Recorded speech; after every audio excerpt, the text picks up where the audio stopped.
to help you become the parent you want to be. Focusing on the transformative power of emotions, energy, and empowerment, often overlooked yet essential for thriving families, my programs equip both parents and young people to master what they can control. Get your free guide, A Parent's Guide to Understanding and Addressing Bullying, at BeYourInfluence.com. Are you curious about how the quantum energy world impacts your health and well-being? Join medical intuitive Jane Phillips as she provides a space for insight, growth, and transformation with practical tools and perspectives to help you stay positive, navigate challenges, and reclaim your personal power. Visit janecphillips.com to book a session or class and explore how energy wisdom can help you heal and thrive. Welcome to Skin and Soul. I'm Gwenem Carsley, a transformational body, sex, and soul coach, and I'm inviting you on a bold, unfiltered journey into the heart of our humanity through the lens of Eros. This is where we strip away the shame, dive into the unspoken, and embrace the wild, raw truth of our desires. Together, we'll crack open the taboo, uncover our deepest intimacies, and awaken the pulse of our sexual essence. Because real transformation, it's messy, it's thrilling, and it's oh so delicious. Buckle up, loves. Skin and Soul Beyond the Pale starts in 3, 2, 1. Let's go. Welcome back. I'm Gwenem. I'm your host of Skin and Soul Beyond the Pale, and I have with me today Tony Stewart, who has written an incredible memoir. It's called Carrying the Tiger, Living with Cancer, Dying with Grace, Finding Joy While Grieving. This is a very palpable topic, though it's told with a lot of humor, love, grace. It's a documented journey of his now former deceased wife, the journey of 7 years. But really, it's a love story. So I'm just going to start there. For me, it hit me as the most devotional love story that, really surpasses anything from Romeo and Juliet. It is how it struck me. There was so much beautiful devotion in that. And it's one told that was under pressure of terminal illness, time, uncertainty. And so, and the journey continues, which is beautiful. But I want to start there today in the love story. Because as we were talking and I said to you, what I love about your journey is that it wasn't, the day that you found out what it was, that the stage 4, right, that she had stage 4 cancer. But you bring us in beautifully by talking about the life that you guys had together, right? That there was so much life. You traveled, and I'll let you tell a little bit of that story of you traveled, you already had that aliveness. So I guess my first curiosity is around what was it like then when you got the news? So just tell us a little bit more about the life you had first. Oh, sure. Yeah. So Lynn Couture was her name, my lovely wife. Lynn and I had been together 30 years at the time of the diagnosis. So it was closer to 35 by the time she died. She was a painter.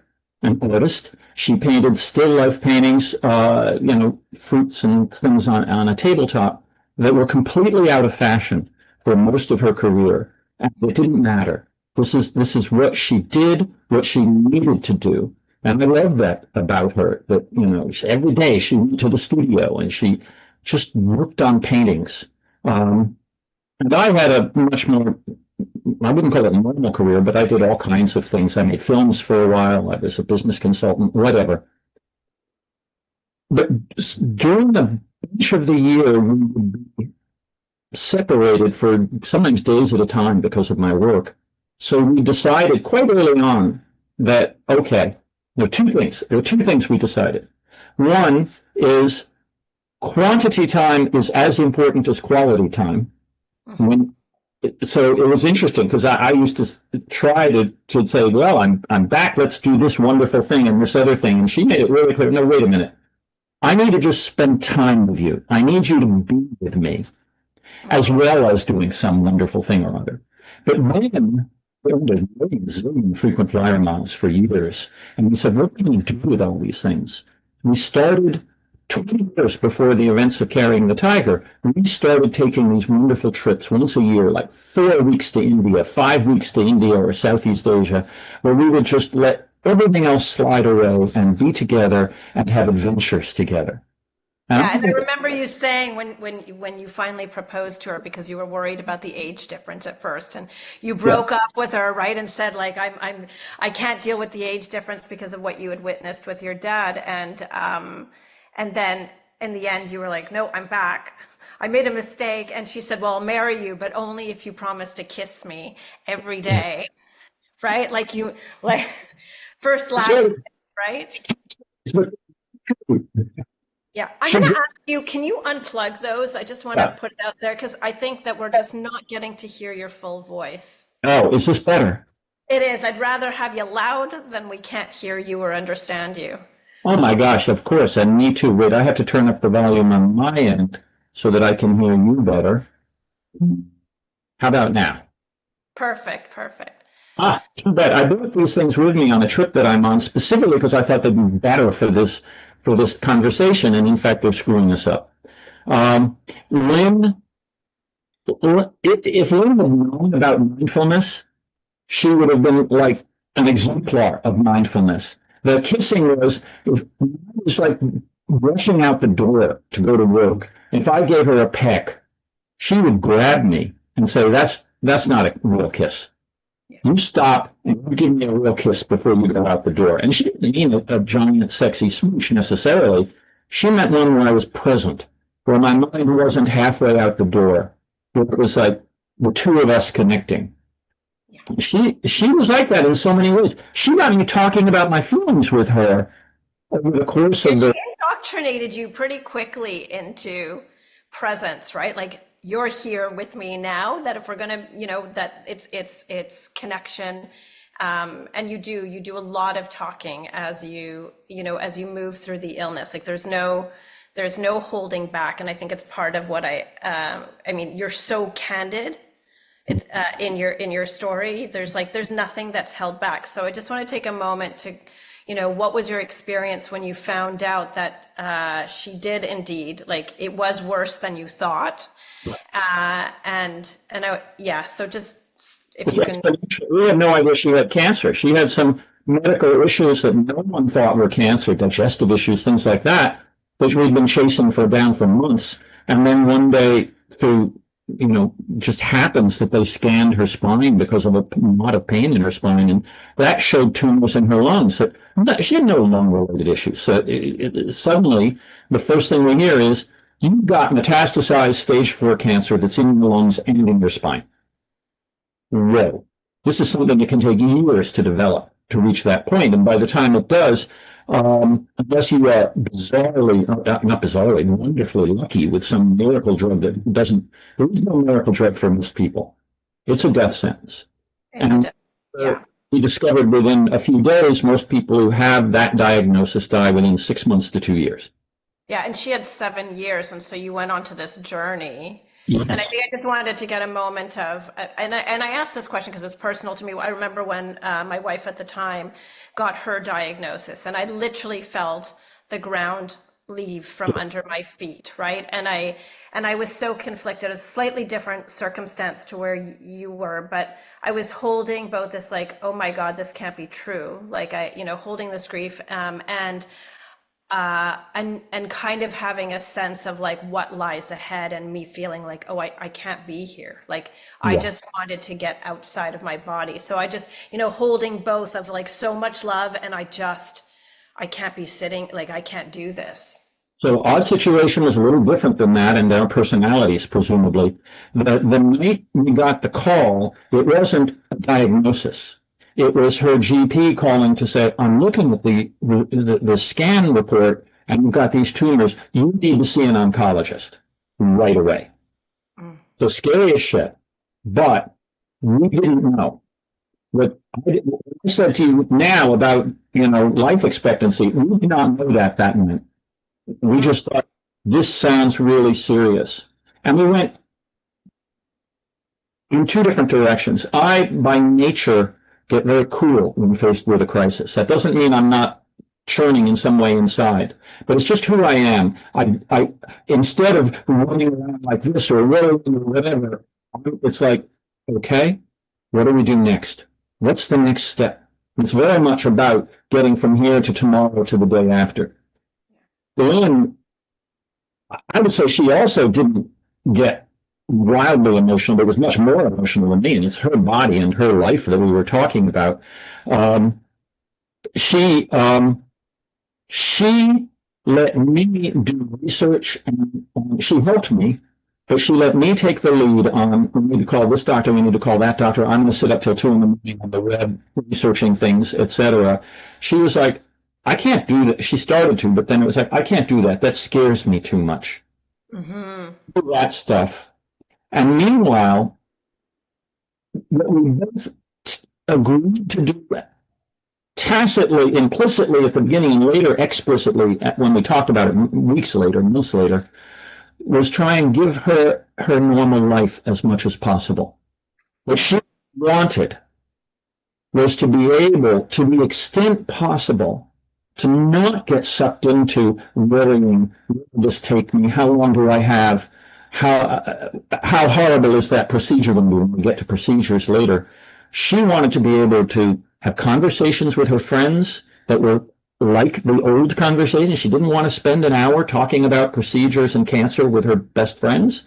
And she wanted to be able to go to the studio and keep painting.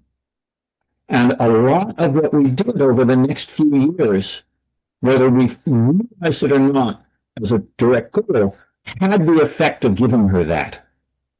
Well, that's great, because I was wondering if, like, from what I had witnessed, from what treatment can do, is get sucked down the treatment, and exactly what you're talking about, right? Get down, it becomes like this, that's what the trajectory is the next treatment, the next treatment.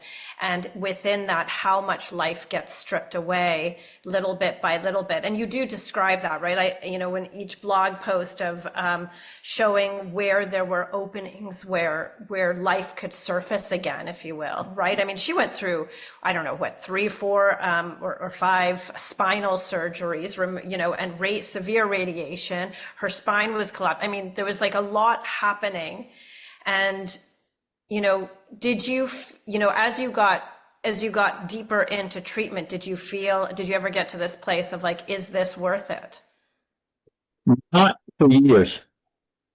We did eventually. Eventually we stopped treatment. Eventually we decided it's not worth it.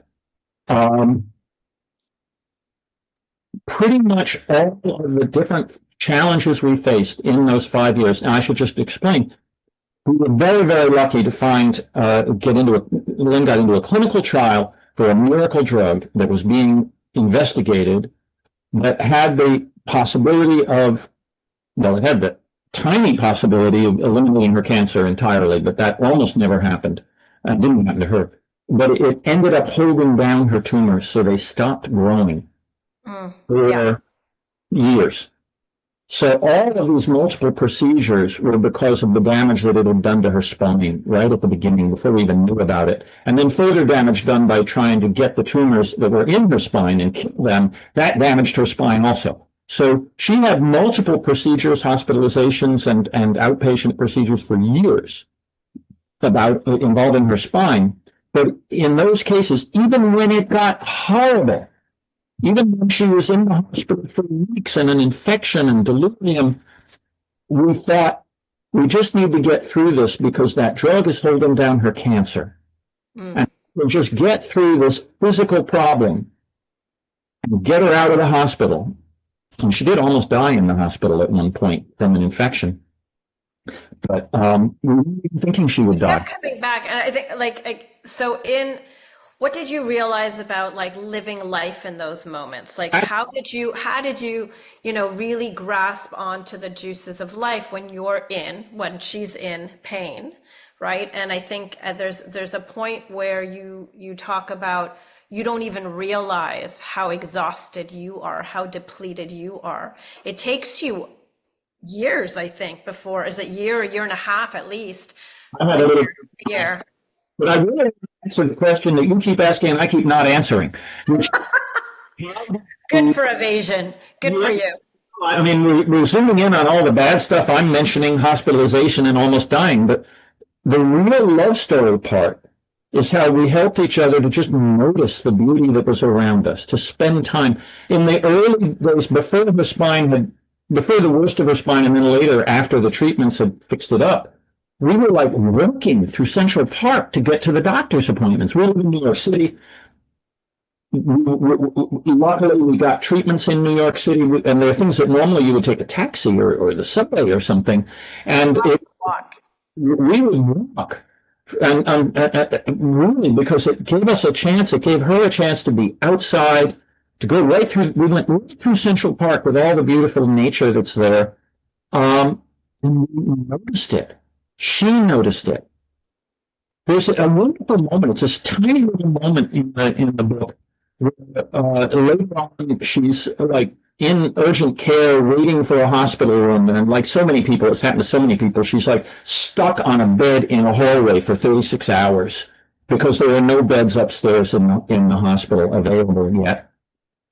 And we spent a lot of time talking, like laughing and talking about the little architectural details that they had put in when they renovated this. Like, well, look how that join of the ceiling meeting the wall.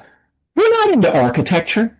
It was just something that we could look at and appreciate. In that case, not natural, but man-made. And I didn't even think about it until I was putting the book together and seeing all the notes we took and the journal entries. And I realized, oh yeah, during that horrible 36 hours, when we spent most of the time trying to figure out, when to flag down a nurse to help her get to the bathroom because the nurses were so busy. But we were also like laughing about how silly this situation was and having really fun conversations that aren't in the book at all with the people around us.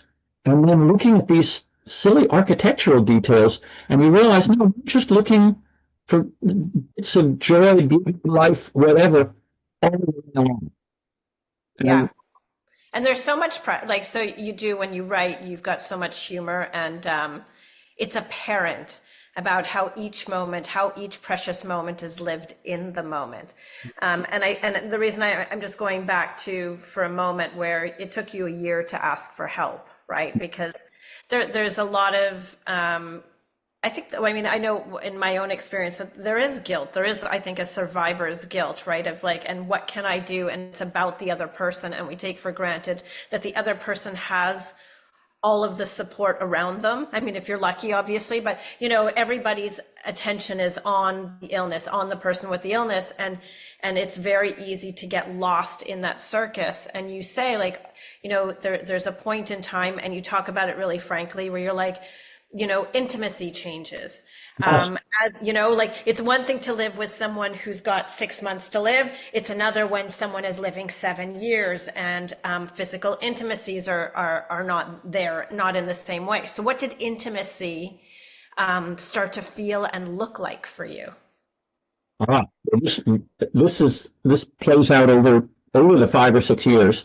In the beginning, I mean, if we're talking about physical intimacy, we're talking about sex. Lynn's body. It's emotional, yeah. Emotional. I mean, we were emotionally intimate all the way along. And that's huge. Mm-hmm. Encouraged me in so many ways. So in that first year, when I hadn't gotten help for myself, later I got a therapist, I became, we could no longer have intercourse. It just hurt her too much. I mean, it hurt her back too much. But we touch each other, and we were having versions of sex, except that at times she was in too much pain. And actually, honestly, I'll say on this show, I don't usually say, she encouraged me to masturbate. Mm-hmm. It's like, I don't want my situation to deprive you of sexual pleasure. Which is kind of wonderful if you think about it. It's so what a gift, right? Like, to be that open in the relationship, and to realize, like, I mean, I can see that you were, the two of you were so beautifully connected, and just an honesty, like that you were able to be honest and open with yourself, like so much so, right? Except that during that first year, the stuff that I was not saying to her, and I don't think she had encouraged me to masturbate in that first year, because what I hadn't told her was I really miss having sex the way we used to. I mean, I really did. And I thought, if I tell her that, it'll shatter her. She's already worried. She would express many times that she was worried that needing so much from me was going to push me away. And so I reassured her many times during that year, don't worry, don't worry. And meanwhile, in the back of my head, I would occasionally have these treasonous thoughts like, well, maybe it'd be better if she died sooner rather than later, because this is horrible for me. Yeah. And I didn't share that with anyone until about a year in. I actually had a bit of a breakdown. And we came back from a very difficult day where all sorts of things had gone wrong medically. And I You just had a whole bunch of things. I mean, I always say like the universe is like teaching you something, right? Whether it's you got sick, you had your bike accident, like it was like one thing, and like you burnt your hand, right? You had all of these series of things happen, and it was like stop. Yeah, I finished my bike. I gave myself, I think, the second or almost third degree burns on my hand, and had to see like a plastic surgeon for weeks as we monitored to see if he was going to do skin grafts, which I did not end up needing. And I mean, I was just having these horrible accidents that came from being distracted and exhausted and not there for myself because I was just. I tell the story in Carrying the Tiger. I tell the story about the bike accident. And I'm riding in the pouring rain. I was riding for fun, for exercise in the country. It's one of the things I did then for exercise. And I'm out on a road bike, and it starts to be a thunderstorm. And any sane person, when the rain is coming down in sheets, and there's lightning, and there's wind, and there's no visibility for the cars, any sane person will just look for some shelter and stop and wait it out. It's a summer thunderstorm. It's going to be gone in half an hour. Did I do that? No. I'm riding along, bent over the handlebars, saying to myself, you can do this, you can do this, you can do this. And later I realized that had been my mantra in terms of taking care of Lynn. Well, and that was literally the storm. Like, actually, as you're describing it, I'm like, that's the storm you were facing. And it's kind of like, I'm going to plow myself through it. And in that, I think there's a lot of numbing that takes place. Like, I'm not going to feel my own needs. I'm not going to feel my own stuff. Yes. And thank you again for like, just saying it outright, even talking about sexual intimacy, right? It's a very real part of like all the things that we deny ourselves. Like, oh my God, I need some fun, or I need physical touch. I need these parts of my life. And is this over? And while you're in this container, it's so, it changes, right? Life changes into a very different trajectory of just what is the day. Yes. Yes. And I'm really pleased to say that after that breakdown, Lynn, I was having a breakdown telling her that I couldn't keep doing this, telling her the things that I had not told her in the whole year. I told her those things that I had been thinking, and I was terrified that this was it. It was going to be like that time 30 years earlier when I broke up with her saying, you're too old for me.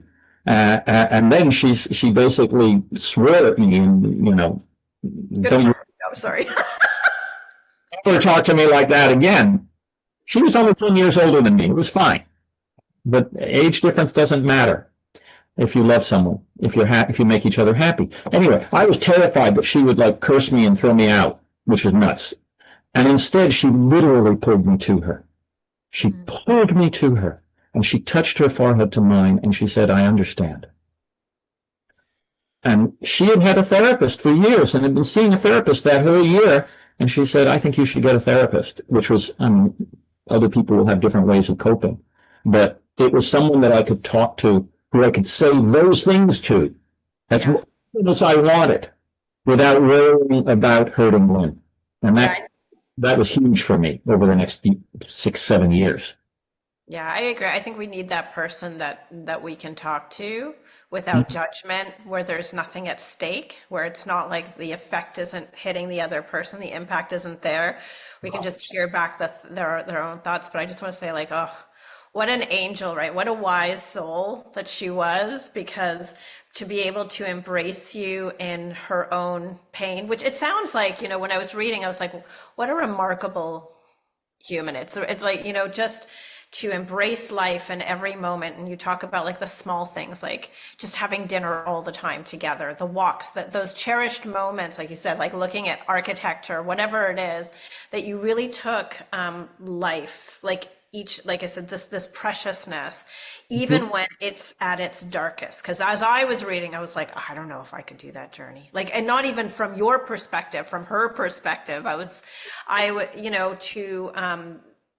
that there's, and she would say, there's so much fear in going into like, what's the greater good? What's the lesser fear? This operation or this medication? Yeah, yeah. Right? The pain, the thing from the very beginning, she said, I'm not afraid of dying. I'm afraid of pain. I don't want to go through a whole lot of pain. And damn it, one thing after another came along that brought pain. And she was so strong because in each case, there was the promise, as I was saying before, these were not end of life situations on their own. It would be a spinal surgery or something, or a treatment that sounded like it might be painful, but for a little while. Yeah, something to move through. Each time she ended up saying, I like being alive. I like what I've got. I don't want to give it up yet. Let's do this. Time and time again, for about 5 or 6 years, until eventually the cancer, the drug got out of control, and there wasn't going to be any getting through it anymore. And do you think there was ever is there any kind of thing that you would change along the way? Any treatment you would change? I mean, and I know regret is like, it's not it's just, is there anything that you look at and go, oh, I wish we would have left that or done that? Yeah. When the cancer beat the first set of drugs after about 5 or 6 years and came back over a period of time, which would be like most people's experience in the first place. I mean, in the absence of a miracle drug, I know what it's like when it takes over your body, because that's what happened to Lynn in the last year. We had the opportunity for another clinical trial. And we had such good luck with the first clinical trial that we ended up going for this other, even more experimental clinical trial, meaning fewer people. It was earlier stage for that drug. And it involved saying goodbye to our beloved oncologist temporarily. I mean, it's like, you do this trial, you're going to have this other person as your major oncologist and these nurses. And at this point, we was all within Sloan Kettering, the big cancer hospital, which is a different part of it. Those last 6 months or even 4 months that she was in that trial were wasted. We kept beating ourselves up. She kept accepting more and more pain and indignity because we hoped that this was going to work, even though the writing on the wall was not particularly good, but it wasn't definitive. Oh, we think maybe. Oh, we think maybe. Give it more time. And so the only thing I would say, and it's a tiny thing, is, yeah, if I could, I would go back and start hospice and palliative care earlier. By the time that whole sequence of things with this drug that ended up not working, by the time she decided, I'm not doing this anymore, it's time to stop, the cancer was already so far advanced that she only had about 2 weeks from then until she died. We did home hospice together. Most beautiful 2 weeks of my life. Amazing to be with someone in the last weeks of her life when she was not in significant pain anymore during that time, mostly. But I think that would have been kind of wonderful if we could have had 2 or 3 months and a slower glide towards that, and not gone through the excruciating experiences of those 2 or 3 months as the cancer was getting worse, but we kept trying to deal with it, which meant these horrible visits to the doctors again and again, and getting lost down the rabbit hole is what I find in the medical feel like, you know, it's all about preserving life. Usually, oftentimes, an oncologist, thank God, knows when to stop. Like, I love that, you know, it's Dr. Hellman, right, that said, like, it's enough, right? This is the time to let it go. And it's so important to know when to let go. And I think, you know, she had this moment where she, you know, where that panic moment, I think, where it was like, oh, am I making the right decision? Right? It's like, oh, I want to see. And then as soon as you read those reports, it was like, oh yeah, no.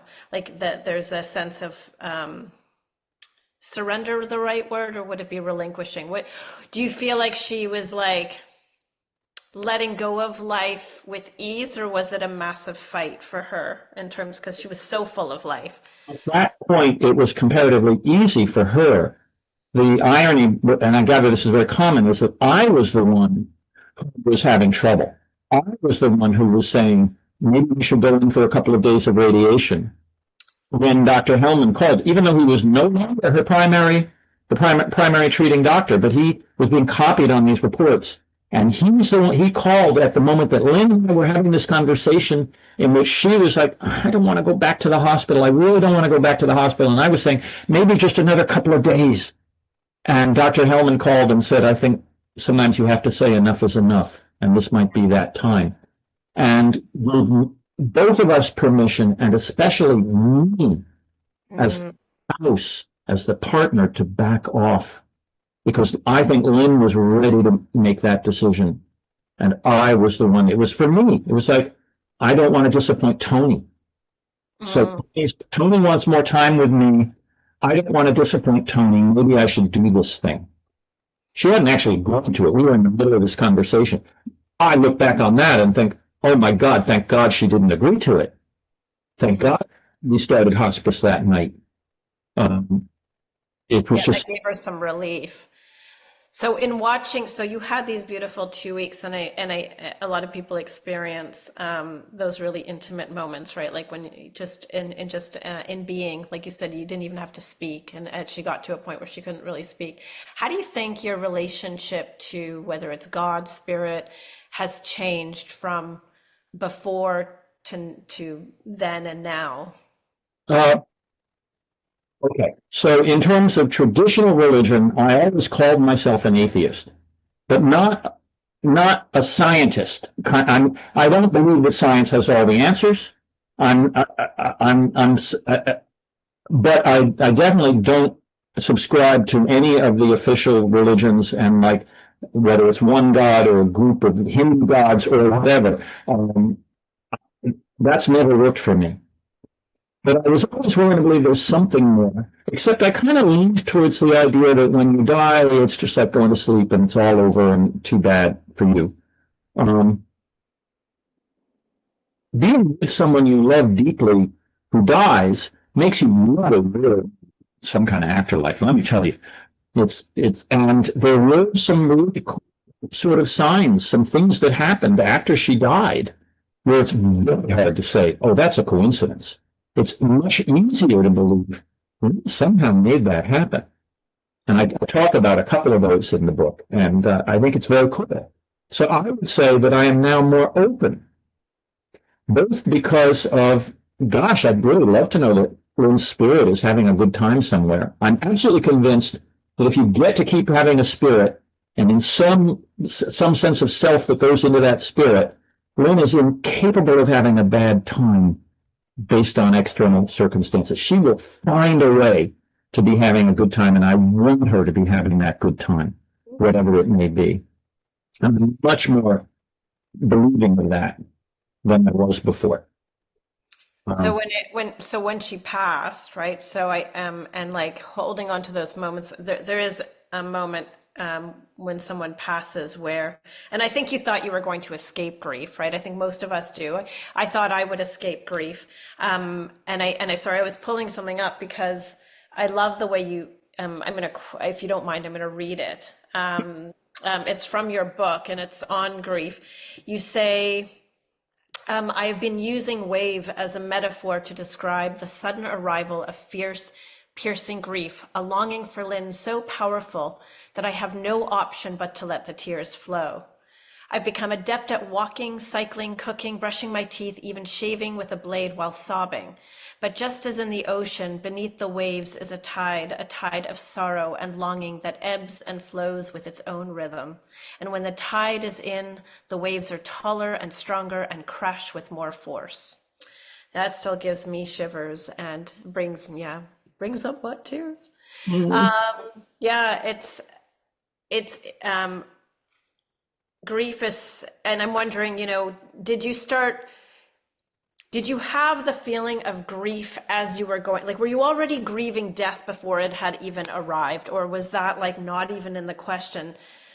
Or did you feel like you had done all the grieving during the journey? And so when you passed the threshold, you were like, I'm good. I was ready to let go. So there's what did I consciously think and what was actually going on in hindsight. Consciously, it was the second thing you said, that, Lynn and I had these 2 weeks of saying goodbyes to each other. The first week, at least, of hospice, she was still talking reasonably well. And we talked about all kinds of stuff, and we said our goodbyes, and we speculated about what would happen after she died, and all kinds of things. And oh boy, when she died, I thought my grief was going to be shorter and shallower than most people's, because, not many people get to have such lovely goodbyes, and also all the years leading up to it. That's what I consciously thought, and it was completely blown away by the depth of my grief. It totally didn't work out that way, and I don't think it works out for anyone who loses someone they deeply love, even though everyone's grief is different.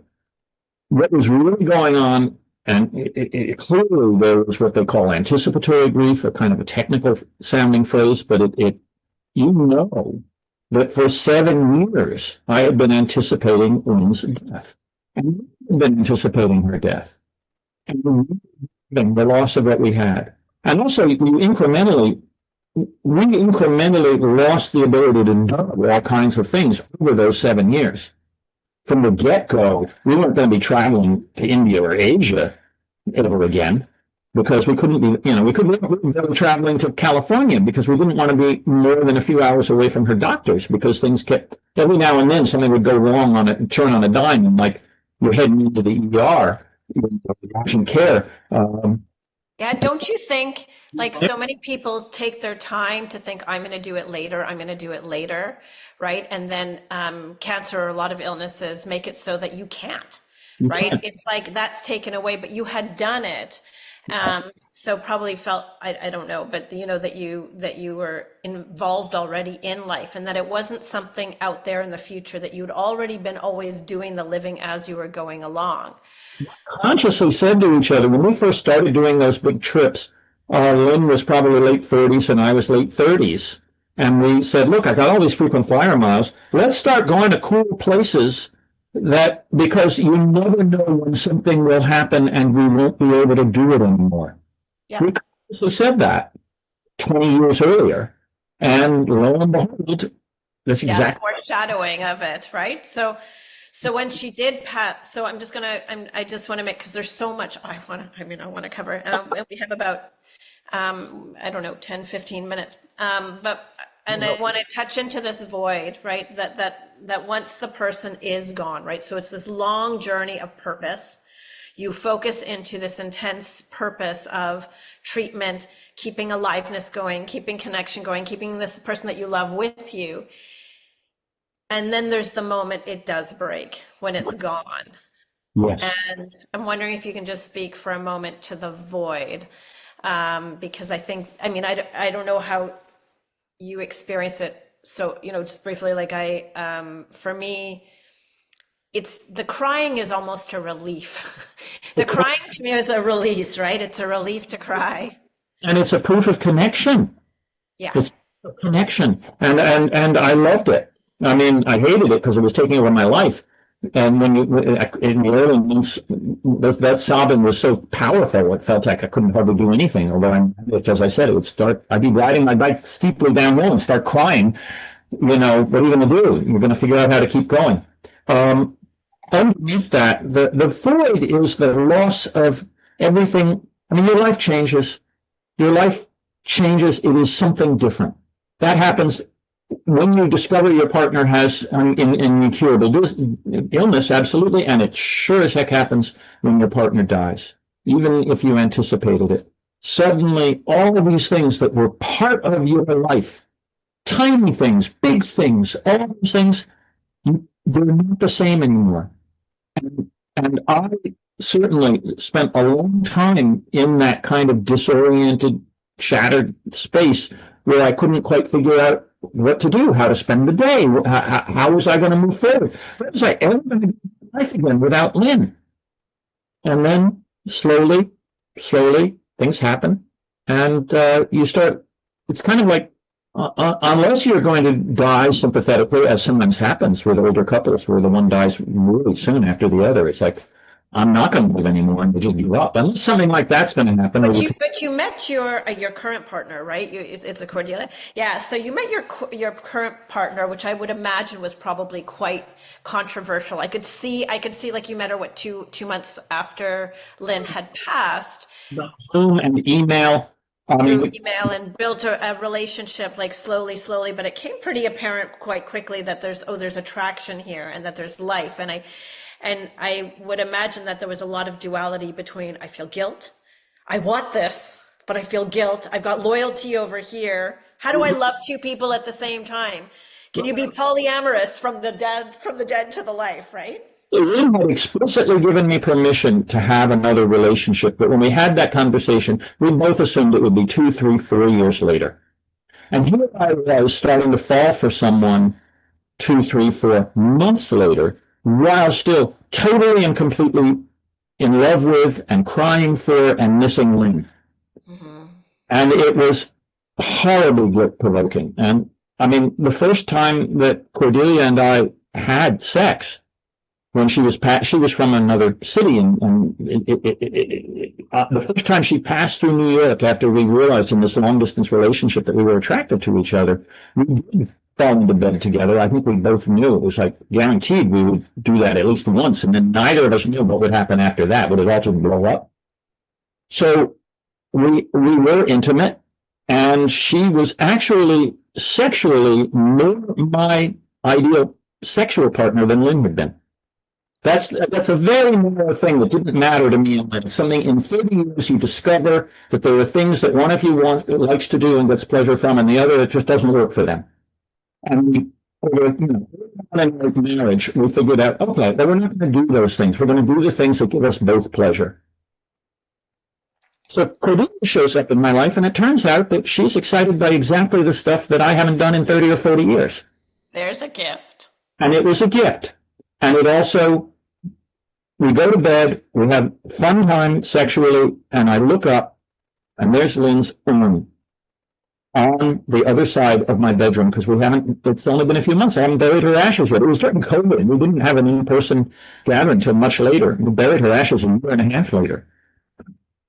And oh my God, I felt so guilty, completely, totally. I had just betrayed Lynn, and I had betrayed her doubly.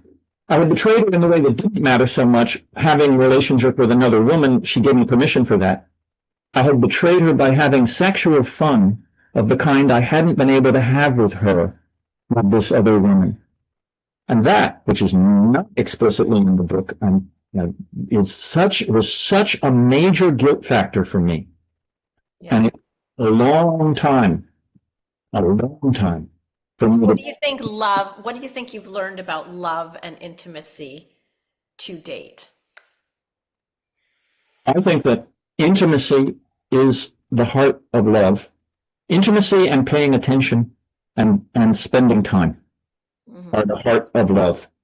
And it's not the sex. Except that sex is a gateway to intimacy. It's a shared activity that you do only together, or, that you do specially together. But the fact of the underlying intimacy, that you're willing to do these things together, taking a walk, or appreciating something that or sharing something hard and scary. These intimacies are the heart of love for me. Lynn and I had a hard time saying that we love each other. We were really not into that. We were totally into saying that we were each other's best friend. And for me, that's the best love there is. is having someone with you that much who is your best friend, who you can share anything with. No. So I didn't get to ask this question, and I do want to get to what is normally the questions that I get to ask my guests in a moment. And just very briefly, can you tell us what carrying the tiger is? Oh, carrying the tiger was a gift to us as a phrase. A friend wrote Lynn an email saying that in her Tai Chi group, the friends said that they carry tigers for people they know who are experiencing difficult challenges. And that the three motions, as she described them, of bending low, picking up the tiger, and putting it on a mountaintop far away, make that tiger much less threatening. And Lynn wrote back saying, I love that. Would you carry a tiger for me? And also, would you teach me how to carry tigers? And so I think of that as the challenges. It's the three parts of carrying the tiger, facing cancer, the hospice, handling death and finding a good death. And then for me, after she died, finding my way forward and finding joy in life again. Those are three different tigers that all needed to be carried. That brought up like another question, which I'll try to phrase it in here. So I'm going to ask you in the 10 questions. Firstly, what is one truth your body has always known that your mind took years to catch up to? My body has always known that I need naps. Hear, hear. Time to make peace with that. Now, what's the most intimate moment you've ever had that had nothing to do with sex? Wow. I think it's the book of it. It's read the book, right?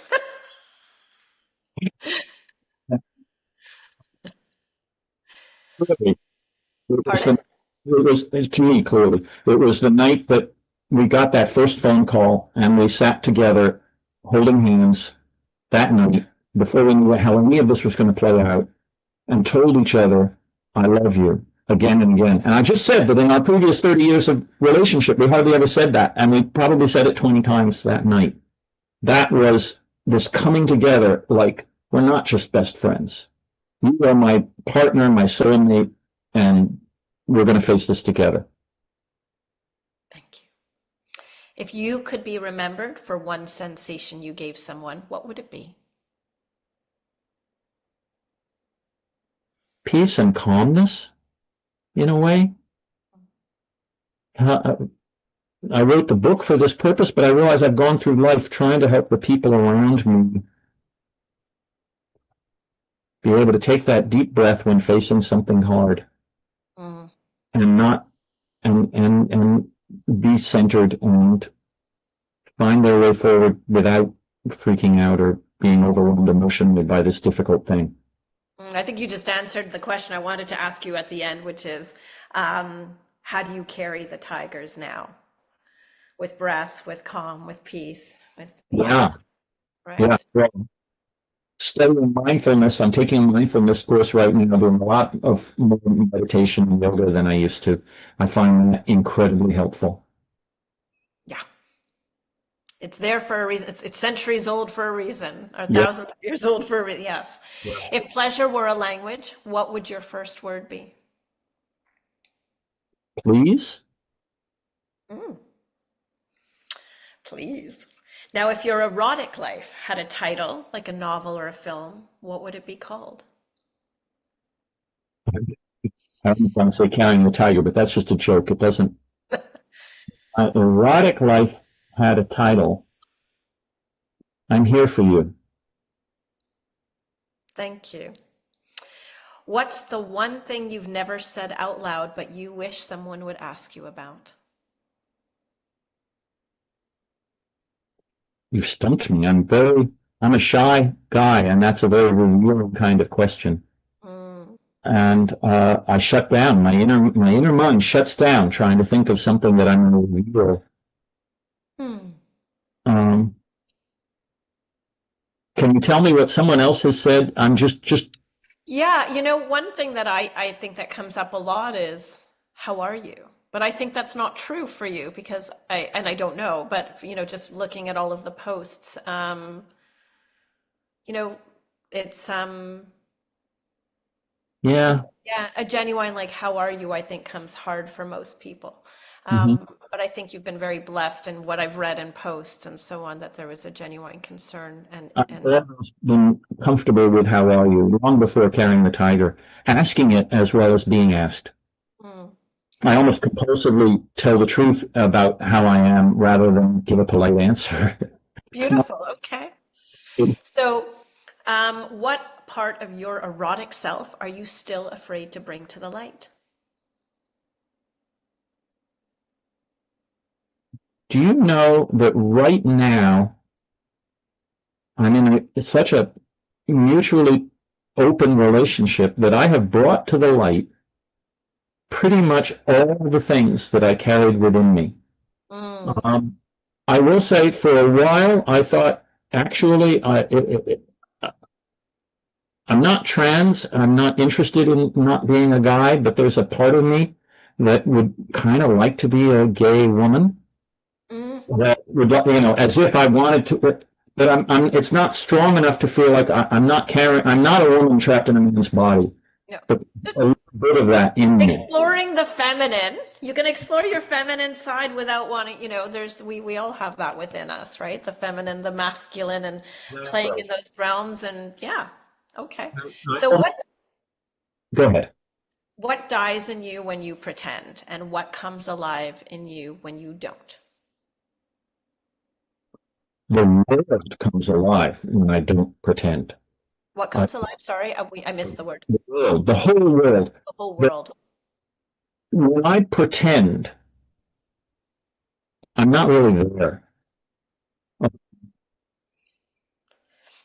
Again, I feel like this, let me come back to you next week and I'll have all these brilliantly worked out. No, they're not. It's good. This isn't like these are, the things that show up viscerally.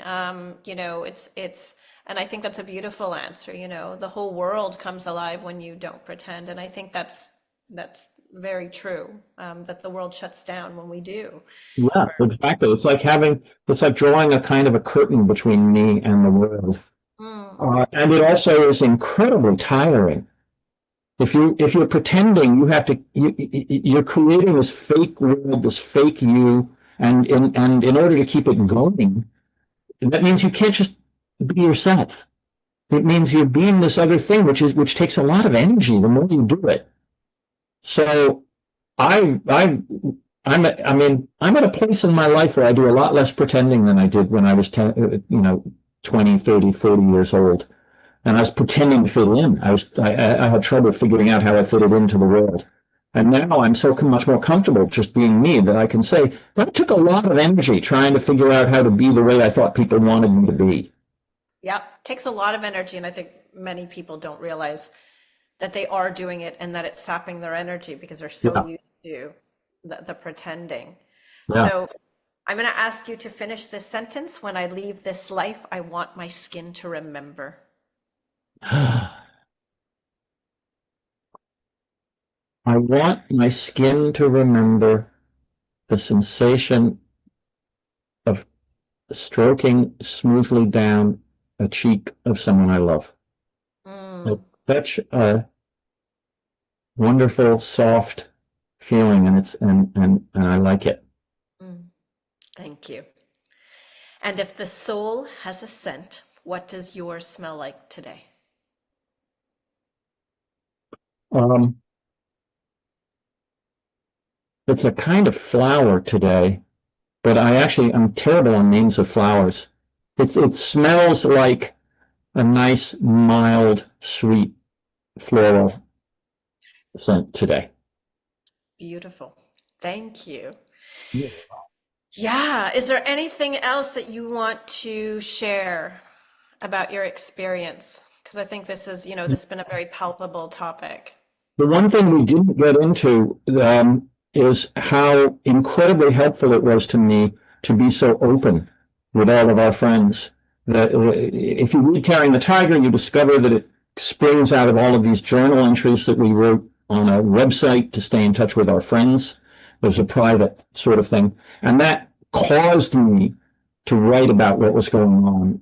And in the end, those posts became the genesis and the core of Carrying the Tiger, the book. The number of benefits that Lynn and I got from being open like that, which we didn't anticipate, is immeasurable. Chunky sentence. I just said it sort of backwards, but it was fantastic that the more we shared about what was really going on with ourselves and with our friends, the more support and strength we got back that we did not anticipate. And you can read the book and you can see example after example of that. But that's one of the one lesson from the book is being open like that rather than keeping the stuff secret or with only one or two friends paid off in spades hugely.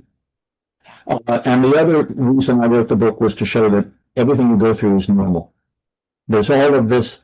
I wanted to talk about all of the messy feelings, the messy physical things that happen, because I think that a lot of people who are going through both the cancer experience, living with cancer, having a partner with cancer, or the grief experience, where it's mainly we're talking about emotions. Yeah, just the relational aspect is so real. It's so real. And people get back feeling this way and they don't share it, which drives back to my first point. That goes through you is normal. When you're when you're in such difficult circumstances, don't be embarrassed. Don't hide from it. Don't run from it. Accept it and and just accept this is the way it is right now. This is what it's like to be in this kind of situation. Dive into it, right? Like to be in there. Sorry, I just want to say, repeat, because we cut out a little bit so that, not to hide from the embarrassment, the grief, the difficulties, the challenging emotions, and that we can hold both, right? The grief and the joy. And I wish, sometimes I'm like, oh, I wish I had started like with what is Carrying the Tiger, but because it's such a beautiful concept, and it's something that I learned in I go to Toastmasters, and so somebody brought up this great conversation that the opener was one of the greatest prescriptions, more than medicine, whatever, is asking for help, right? That there's no side effects. It's long-term effects go on beyond what you can see. And it's also, I think, healing for others to be able to give that as well, to give that support, because then they're taken on to the journey. And you really had a lot of people pass away during that time, which we can't touch on anymore today. But I just wanted to bring in, this book for everyone, for anyone who's going through grief or going through this journey. It's such a beautiful read. It's a palpable read. It's very real, but it has a lot of humor. There's no pretense in it. It's exquisitely written. It's written as a blog that's gone through the 7 years, like Chosen Blogs, and through I think it was Caring Bridge at the time, blog that people could comment into, so he could just share the experience. So for anyone who is going through this or curious, I really invite you to read this book, Grieving the Tiger, and Tony Stewart, right? You can go to his website. Is it TonyStewartAuthor.com? Yes. Yes. If you want to know more around grief, grieving, and really embracing life on multiple levels. I have to leave it there. For anyone else who is interested in working with me, you can find me at gwenemcarsley.com. I'm a body, sex, and soul coach. This is also part of what I do. This is the holistic aspect of it. So I just want to thank you so much for having the courage to come on, but also the courage for writing what you did so exquisitely. And so, I think it will help a lot of people. So thank you. Yeah. And I'm just going to say to everyone else, have a wonderful week, and ciao. A la mañana. Thank you for listening to Skin and Soul with me, Gwenem. Join me Fridays at 10 a.m. PST.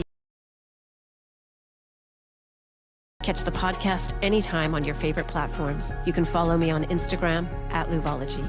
Ready to take the next step? Book a compatibility call with me at gwenemcarsley.com.